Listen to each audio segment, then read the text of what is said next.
Welcome back to the channel, my little piglets, the place where we dip our moist snouts into the trough of current affairs and politics. Today we discuss the breaking news that Donald Trump has finally been convicted of some spurious crimes involving some old hag of a sow. Remember to put a trotter on the subscribe, a trotter on the like, and oink to your heart's content in the comment section below. Now without further ado, my little piglets, let's go. Buckle up, folks. The 2024 election is not just a political showdown, it's a courtroom drama with more twists than a soap opera. We've got indictments on thin charges, a presidential candidate gagged mid-campaign, and a judge who seems to have taken sides faster than you can say the words biased. This is judicial interference at its finest. And remember, piglets, Putin uses third-floor windows and or the gulag to dispose of political opponents. Biden uses lawfare, and watch the creep of international lawfare as being used against Israel and Netanyahu. Leading the charge is Manhattan District Attorney Alvin Bragg to fight crime, but to go after Donald Trump. Yes, you heard that right, going after a person, not a crime. That's a big no-no in the world of Anglo-American law and justice, but hey, who's keeping track? Imagine if anyone else in New York City got indicted for what Trump did. Basically, 2 expired misdemeanors magically transformed into a felony. One alleged naughty act turned out into 34 counts. The prosecution spun a tale of election interference, claiming hush money for the Stormy Daniels story influenced the 2016 election. Sounds like a plot straight out of a political thriller, right?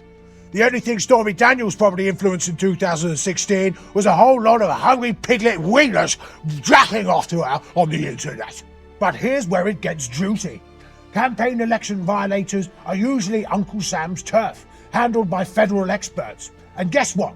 The feds took a hard pass on this one. But Bragg, the Democrat hero of the New York political scene, knew better. Or at least he knew what would score him political points in the Big Apple. Odd, you've never heard these concerns being flagged up by the BBC in their balanced coverage of the trial. Never once did you hear them mention these points raised about the impartiality of the judge. He knew his jury pool would be packed with Manhattanites who despise Trump like cats hate water, or pigs hate abattoirs. The judge, cut from the same anti-Trump cloth, effectively acting as an extra prosecutor. The judge let the prosecution's star witness blab their, totally unbiased of course, opinions, but then slammed the door on the defense's star campaign finance expert. Trump's team tried to call in a big gun, but Judge Merchant said nope. And let's not forget the missing witness drama. The prosecution had Alan Weisselberg, Trump's organization's former CFO, under lock and key, but decided not to call him. Why? They feared his testimony would torpedo their case. The judge should have told the jury they could assume the worst about this, but he conveniently skipped that part. For the jury to buy the prosecution's story, they had to believe Trump himself made the false bookkeeping entry to cover up the crime. The only one saying that was Michael Cohen, Trump's ex-lawyer with a vendetta.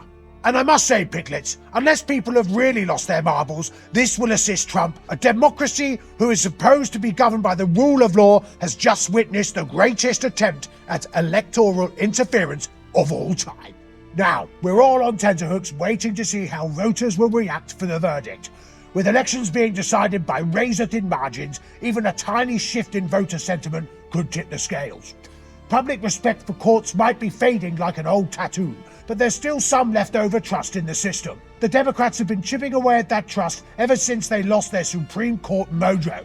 Despite that, some folks still hold a candle for the judiciary, which could sway those elusive independent voters in swing states like Pennsylvania, Michigan, and Wisconsin. Their verdict on the New York trial's fairness could be a game changer. During the trial, Trump's popularity among swing state independents actually got a boost. They saw the trial as part of a dirty lawfare campaign aimed at sidelining Trump, draining his campaign funds and painting him as a crook. But a conviction? That's a whole new ballgame. We don't know what the fallout will be, but we do know Biden will use it as a political weapon. His quiver now holds 2 arrows: Trump's conviction and the ever-controversial abortion issue. The media, led by the New York Times and Washington Post, will throw a party. Trump and his crew will cry foul louder than ever. So what's our middle-class independent piglet in the suburbs of Philly, Detroit or Milwaukee going to think? That's the million-dollar question. Their judgment could very well decide the election. Stay tuned, because this drama is far from over. And I do think, piglets, that those who support Trump will be even more committed to him. Those who support Biden won't change their minds, but could be in for a surprise. Those who are floating voters will have to make a determination. Was this a farcical trial or a bona fide one? Given that the judge donated to Biden's campaign and the Stop Trump campaign to become a judge on an electoral pledge to get Trump, perhaps those who are floating voters and have brains might see that something does not add up. This little piggy expects the guilty verdict will be overturned at Supreme Court level.